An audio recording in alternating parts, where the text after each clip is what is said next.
کې په 14 نمبر راوړی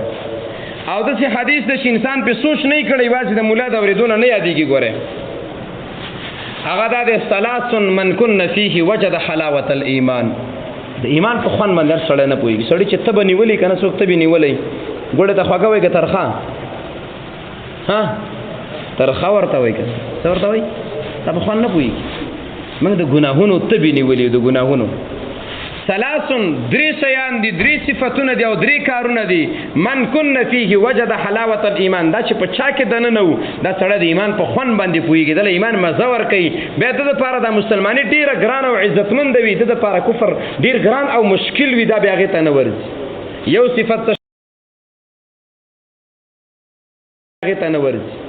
یو صفت څه شه ده اي يكون الله ورسوله احب اليه مما سواهما الله او د الله پیغمبر ته د ارچانه ګران وي درچانه ورته سوي نو موږ ته ګران دی کنه دی وای الله او د الله پیغمبر په موږ ګران دی کنه دی دا د واده په شپه پته لګي دا جمعات کې پته نه لګي خو په ستور کې ناس یو دسته کړه ګران دی راته کله واده به ډول وای کنه وای مولوی صاحب څوک الکانو د الکان ستاخه زرا وړي کده بل چا خزرا وړي دي دا الک تذکرہ تا پسې جوړه ده که بل چا پسې جوړه ده دا ستا کوټه کې ناس ته که بل کې ناس ده تا دومره زور نه رسېږي چې ډول باندې کې پالک باندې وای مولوی صاحب ملمانو نو څوک ملما تاره راغلی که ته ولا ورغلی دا د مسلمانانو کور دی که د ډمانو کور دی دا که نه دا داسې اوس نه قارېږم خلک شان دي سینه مې خرابه ده موږ تاسو د الله پیغمبر سره مینه نشته دی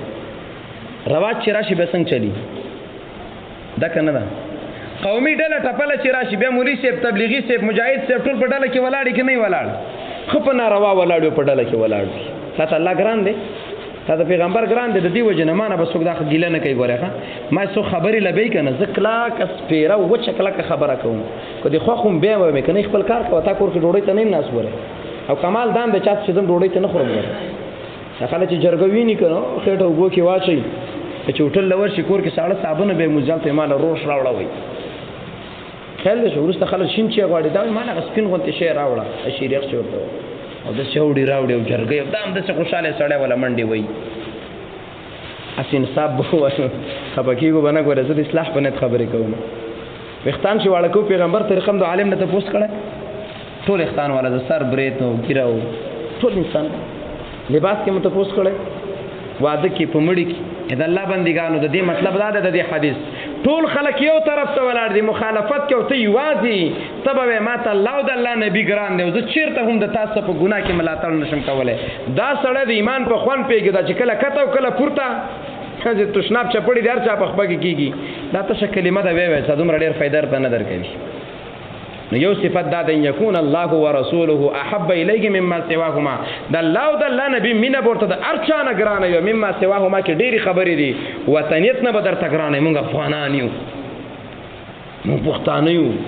مونږ پلانې یو زمون قوم د سکړي الکه قوم مون په اسلام کې نه چلیږي تر څو چې موافق نه وي وطن په اسلام کې نه چلیږي تر څو چې موافق نه وي موږ احناف یو موږ شوافع یو موږ وابیان سلفیان یو موږ د شکو او د شنکو او دا کار د شرع مخالف وي ایمان په خوان باندې نه پویا تبه د بدعات در پکې دا تبه د رواج در پکې دا تبه د ځواني او د شهوت او د بدمعشي در پکې دا تبه د وطنیت در پکې دا او دا مختلف قسمه مرزونه در پکې د ایمان په خوان د سره پویږي دویم نمبر 1 يحب المرء لا يحبه الا لله ایمان په خوان باندې هغه سړی پویږي کنه چې د بل چا سره مینه یوازې د الله د وجه نه وي زموږ په دې دومره چړې چې د خلک په دینور کې راخي زموږ کورونه دې موږ ورته نه راخي غرمه کې موږ نه راځو بل ځکه ټیم پاس کوو لکه ډېره ګرمه ده دا خلک یوازې د وجه نه راځي لله الله دې دا صحیح وګرځوي دا په دې چړې په ایمان سره راخیږي دا چې تیروته کور جوړ کړي هغه په راخیږي هغه په ایمان په دا دوه خلک په ګرځي تا د بل چا سره مینه یوازې د چا د وجه نه ده د الله د وجه نه ده دا ملاتړ والے د تو سره تعلق ساتي چې ته پټنر راوړې نو ما سبا منډه وي به الله دراړي منډه د څه ورځې نشي والے ښا شپیم ګرانه ده تا د چا سره تعلق د دی وجه نه چې خور لور تی واخلي یا ورل ورکی تاسو تعلق دی وجه نه زکات راکې تاسو تعلق دی وجه نه وظیفه راکې تاسو تعلق دی وجه نه د گاډي لري مالدار دی ایمان د وجه نه دی نه ده اوس هم د ایمان په خوند نه پوهېږي او یو انسان سره ستا مینه ده یوازې د الله رب العالمین دپاره ته د ایمان په خوند باندې پوهې تا کې ډېر کمالي ایمان پروت دی دا هغه ایمان دی چې الله یې خوښوي او دا مؤمنان ډېر دي ګوره دا لږ نه دي لکه کله کله سړی وایي هلکه په ما باندې شیخ سردار ولی ډېر ګران دی شهید رحمه الله هلکه زه بیان نه اورم دا ولې اوري ایمان د وجې نه اوري ایمان چې ته خوا کې څوک دی هغه موږ پرې څه کوو هلکه په ما د فلسطین مجاهدین ډېر ګران دي او ډېر خفه کېږم چې دا یهودي بولي او ډېر خوشحاله شم چې به د کافرو سر وګرځوي دا ولې د دې ځای نه هغسې پورې دا کنیکشن دی دا د ایمان د وجې نو که په تا کې دا شیان موجود وو یو قاري صاحب د خوښ یو عالم د خوښ مؤذن دی د اذان د وجې نه خوښ قاري صاحب دی د قرائت د وجې نه خوښ عالم دی د حق وینا د وجې نه خوښ ته پوهې شه تا کې ایمان شته دی او که صرف ګټه او څټه بس هسې به ورخطای دی ګرمۍ کې خلارې ګرځه راګرځه بازار کې تا نه هغه سپینه بېزم ښه ده غره سر ته وخېږي واښه مخري او بادم پرې لګېږي او څوک ورته نه وایي ریړه خوا که او دې خوا صرف د خېټې سوچ مه کوه د ایمان سوچ وسوکه ځکه خېټه لاندې ده او زړه د پاسه د ایمان دې ځای کې پروت وي ښه تاسو ګورئ دا زړه الله پاسه یې ښودی ښکته خېټه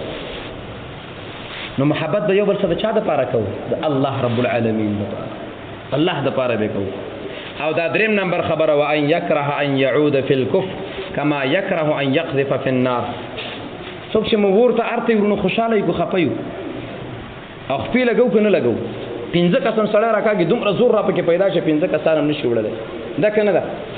او دا لاړ انسان چې وی الله لحاظ وکوي ته مسلمان نه چې ما ورته ارته هغې خلکو راشي مات اخلاص کوو تباه شوم او بچي مې دی مه کوئ او داسې دی او داسې وایو که نه وایو لیکن کفر ته بیا داسې په قلاره ورځو لکه دې وړي کې اوس چې دا واړه په دې سینه غاړې دې غاړې پورې ونیسي دا حقیقت دی ګورې مخه به کېږي امریکایان چې لاله ټولو خلکو کاغذونه نه وړل دا ځل چې راشي بیا به موږ ټول کاغذونه وړي زه د 14 نه پارېږم بلې زه د 13 نه پارېږم بلې ما پاک ولته ویلی بلې ما شلم نه پارېږم خپل طبیعت باندې وله ورځي نو که دا قاري صاحب دی که مولي صاحب دی حنفي صاحب دی که وابي صاحب دی ایمان په خوند باندې پویا نه دی نو د الله نبی فرمایي د انسان ته کفر ته اوړېدل چې دا د کافر شي دا د اسلام په خلاف استعمال شي دا د مسلمان مړ کی دا د اسلام خلاف خبره وکي دا ورته داسې ګران دي دا د اسلام مخالفت لکه څنګه چې انسان ورته ارته وخت دا خبره نه خوښي مؤمنانو نو په دې اخیرانی خبره کې دا چې په ایمان کلک ودرېږه ګوره ایمان کلک ودرېږه د الله رب العالمین استقامت غواړه نو د ایمان په خوند باندې څوک پوهېږي چې درې صفتونه پکې وي یو دا چې الله او د الله نبي ورته رواج او د هر څه نه ګران وي تنظیمونو ډلو ټپلو وطن او قومیت او رواج او د هر څه نه موږ داسې تړه کړې ده تړه د خپل کار کوه موږ به ستا جنازه نه کوې د سر یې ونه کې سر یې ونه کې ته په قومیت کې د اسلام په خلاف زما جنازه نه کې مې کوه او دویم نمبر دا چې د بل چا سمینه کې یوازې د الله رب العالمین د وجې نه او دریم نمبر دا دی کفر ته ورتلل ورته داسې ګران دی لکه سړی چې تنور ته ارته داسې نه کوي چې بس موقع برابره شو پې ورځه موږ ډېر نه اورېدلي وو مولي صاحب ایمان پټ شوی دی او څه کور مور او اقتصاد برابرول پکار دي چا چې جوړ کړي د ټولو نه پاتې شو موږ خو ګوره دې چا سره دښمني نه لرو خبرې هم پاکې دي ګوره زما